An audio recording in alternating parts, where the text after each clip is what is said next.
What's up, everyone, and welcome back to my channel. Trying to start this thing up once again. Did some Oklahoma coverage in the spring in regards to basketball and baseball. Kind of lost track, got busy, but we're back with a huge stretch of games for the football team. We've got basketball kicking back off, so I figured, why not? Why not now? Let's start breaking down these teams again. So, if you would like to hear Oklahoma coverage, please subscribe. Right now, the channel name is Sooner Daniel, but I also made that when I was like in fourth, fifth grade.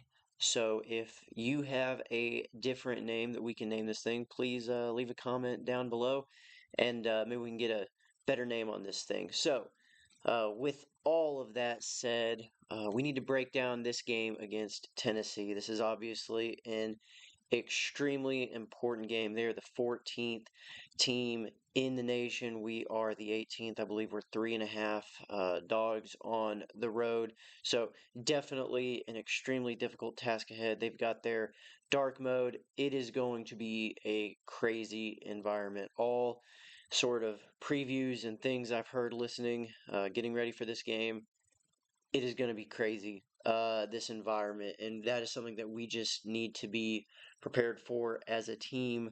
So how are they going to handle that? How are they going to handle that environment? It's going to be interesting to watch. How's the offense that at times can be heavily penalized? How can they handle that on the road? It's just there's a lot of dynamics here, especially after coming off a loss.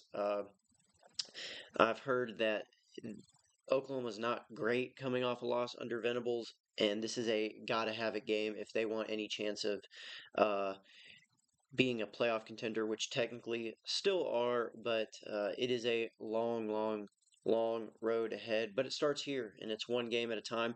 So let's get into a few things that we need to be looking at for our defense. There's a big narrative last week with how good Ole Miss's offense was versus how good our defense was and who was going to win that. And they did win that.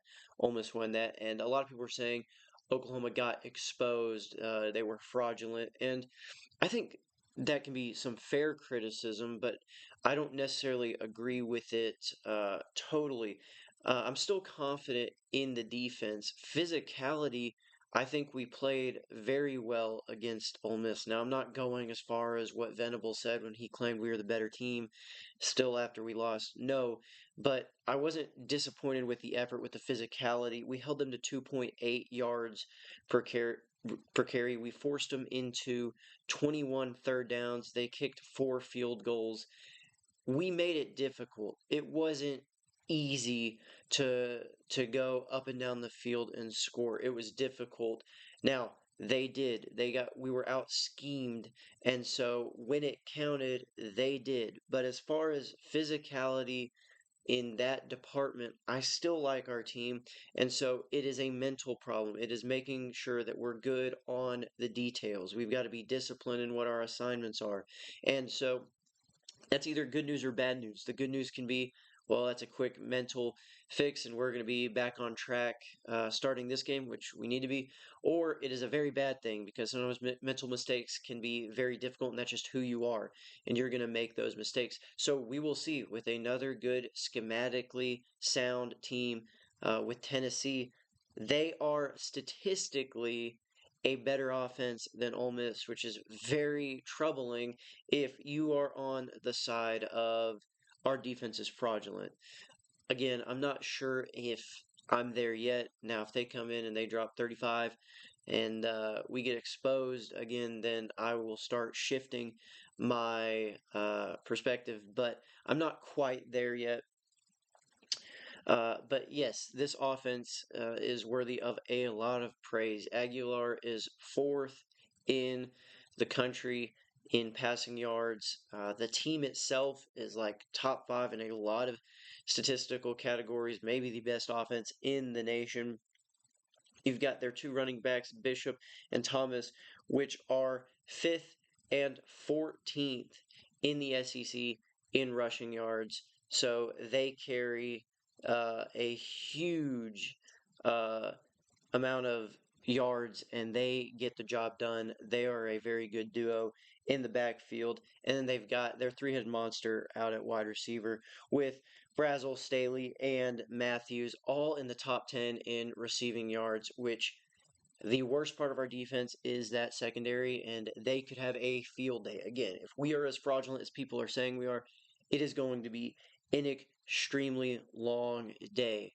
The good news is, again, I don't think our defense is fraudulent. I think our first two phases of the defense, the defensive line and the linebackers, are still just as solid as anybody. And I do think we can make some strides in the secondary. I think Corlin Guillory played extremely well against Ole Miss, and he should continue that success. It looks like it's probable we're getting Gentry Williams back, which is a big, big deal.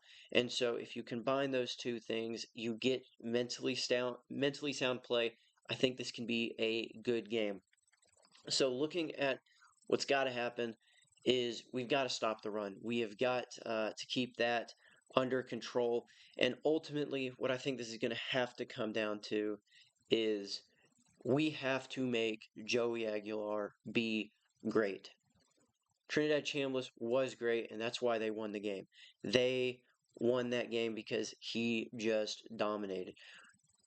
We need to put in a game plan that Aguilar is going to have to do the same thing, and I think we can have a better day against him than we did against Chambliss for a few reasons.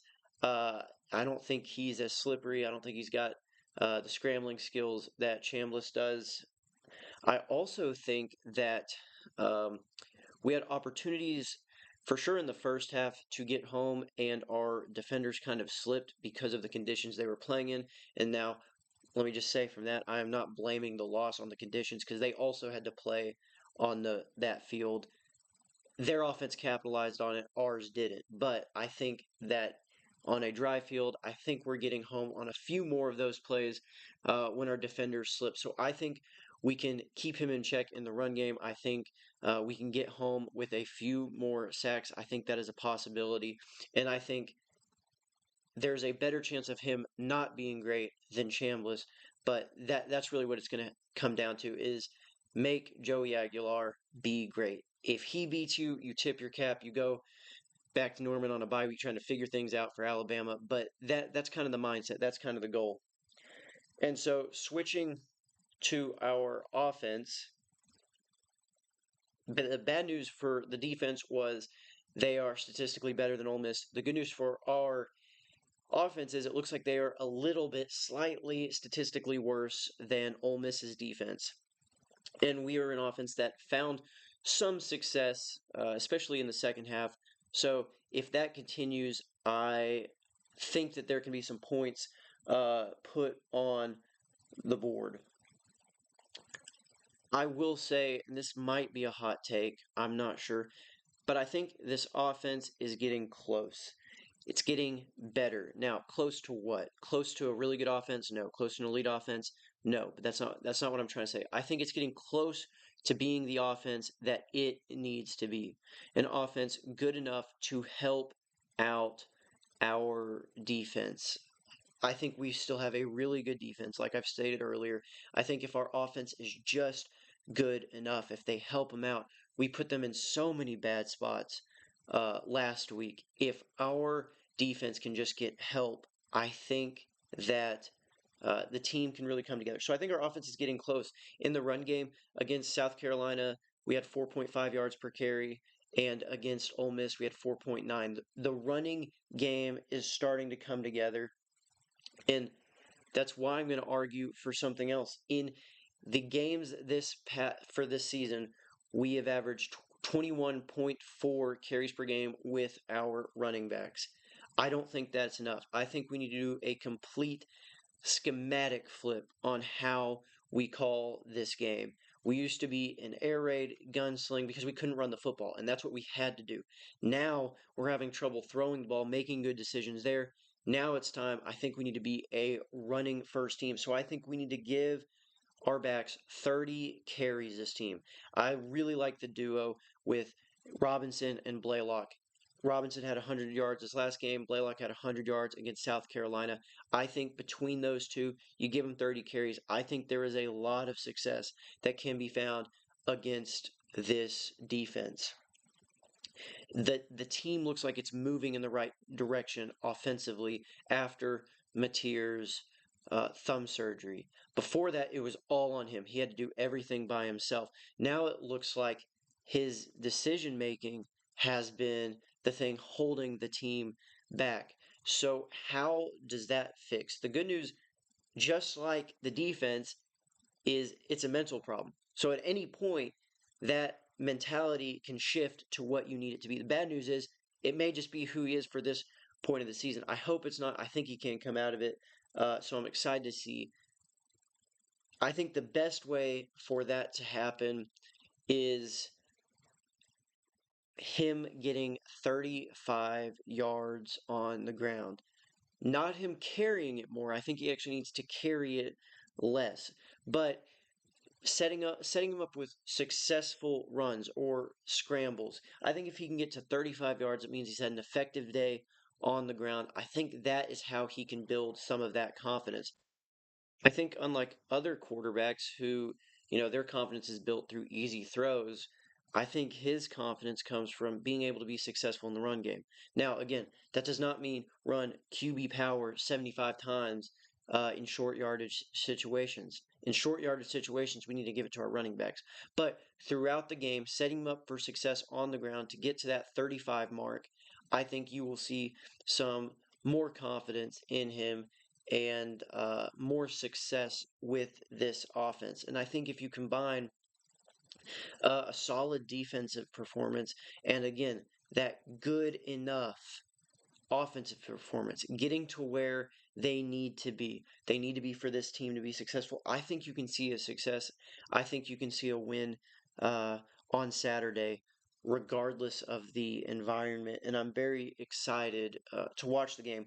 The last phase, and maybe the most frustrating and the worst phase of our team, is special teams. It has been terrible. I don't know when the last time we've had a good special teams unit. Now, this year we can kick field goals. Thank you, Sandell. That has been great. It looks like we can punt the ball fairly well, so I like that. It's the return game. We cannot do a single return without a penalty, and it cost us a safety, and it's cost us so many yards, and it is just insanely frustrating. Uh, the mistakes on special teams, game breaking mistakes. We saw one against Texas. Probably the game was out of reach, but with the punt return, that really sealed the deal. And then Satania fumbling the football this past week against Ole Miss. It has been terrible. It is just so frustrating um, to watch that. So to close this video, I've got three keys that I think are your keys to success for Oklahoma to walk out of Neyland with a win. Number one, stop the run. I mentioned it earlier. Now, what does that look like? They're averaging, I think, around 180 yards on the ground a game. They're averaging 5 yards per carry. And I'm going to look more at that 5 yards per carry. If we can just limit that, keep them from just chunking it on the ground, I think you can force the ball into Aguilar's hands, force him to be the winner of the game, and I think some success can come from that. Second takeaway, you need a B game from Mateer. Mateer's had before Texas has had to play A+ games for us to win. He's had to been the hero. Again, our offense is trending in a different direction now. He doesn't need to be the superhero. He needs to do his job in the offense, play his role, be the leader that he is from a mental standpoint, from a captain standpoint, and then give a B game for the offense. And I think the offense is going to look so much better if we just get a B. We don't need him to be a superhero. If we get superhero, great, but that doesn't need to be the mindset going in. Take what the defense gives them, keep the ball on the ground for the most part, and I think some serious success can happen. And the third key point for the Sooners to win this game: special teams, special teams, special teams, special teams. Nothing given. Return what you can return. or fair catch. Just don't go backwards. And in coverage, cover well. And I think if you do those three things from a defensive, offensive, and special team standpoint, I think you could see Oklahoma winning this game. So I think it can happen. I'm going to pick them with my friends, and I've picked them to win, but I also don't have a bone in me to pick against them. So I might be a little biased, but I do think there is some confidence to be had in this game. And hopefully, this game starts us on a run to the playoffs. The season is quickly coming to an end. We're getting into that last stretch. It's November, so any sort of playoff runs, it happens now. So we'll see if the offense has learned anything, if Mateer's learned anything, if Arbuckle's learned anything, and this is going to be a massive game.